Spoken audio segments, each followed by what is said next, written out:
For the millions of families gathered around their wireless sets, and for their loved ones still serving far from home, it was the message a battle-weary world had long prayed for.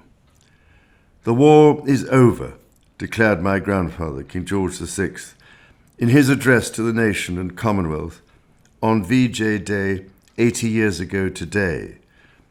4 short words after 6 long years of bloodshed, fear, and suffering. Seldom can a simple message have resonated with such a potent mix of relief, celebration, and sorrow for those who never lived to see the glow of freedom's new dawn.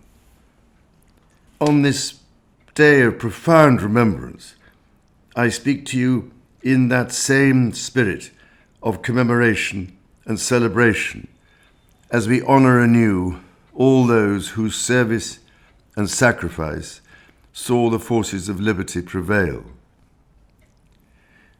While that final victory in the Pacific was achieved under the strategic command of our steadfast American allies, the war in Southeast Asia had reached its climax under the leadership of my great-uncle, Lord Mountbatten, from whom I learned so much about the particular horrors and heroism witnessed in those furthest fields of combat.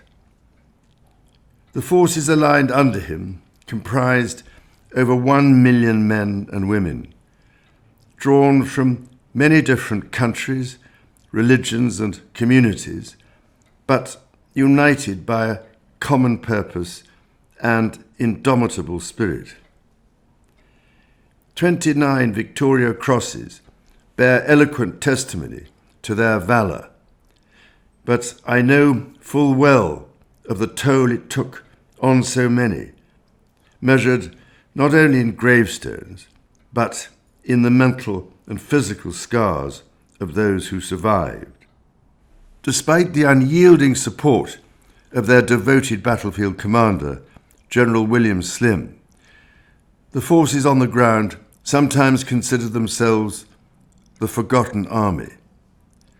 But as patron of the now Burma Star Memorial Fund, and having attended one of the great Burma Star reunions at the Albert Hall with Lord Mountbatten, when the hall was filled with thousands of bemedalled veterans, it has been my privilege to reassure the remaining veterans that they and their fallen comrades shall never be forgotten. Nor are they alone in our thoughts today, for high above those monsoon-lashed jungles, Allied pilots displayed their own fearless bravery, flying fighters, bombers, and transport aircraft into enemy fire and nature's fury. We recall, too, the prisoners of war who endured years of brutal captivity, the starvation, disease, and cruelty that tested the very limits of human endurance. Innocent civilian populations of occupied territories faced grievous hardships too. Their experience reminds us that war's true cost extends beyond battlefields, touching every aspect of life, a tragedy all too vividly demonstrated by conflicts around the world today. On this landmark anniversary, we should also pause to acknowledge that in the war's final act, an immense price was paid by the citizens of Hiroshima and Nagasaki, a price we pray no nation need ever pay again. But in recalling so much suffering, we must not lose sight of how great was the cause and how sweet the victory. For those heroes of VJ Day gave us more than freedom. They left us the example of how it can and must be protected.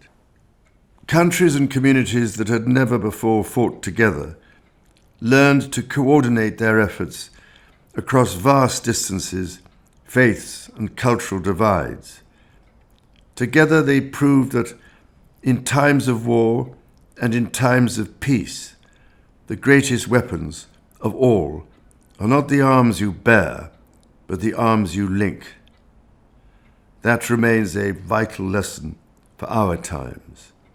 So, to the families of all those who served, and to that sadly dwindling band of veterans among us still, please know that the courage and camaraderie displayed in humanity's darkest hour is a flame that shall blaze for eternity, a beacon that honors our past and guides our future.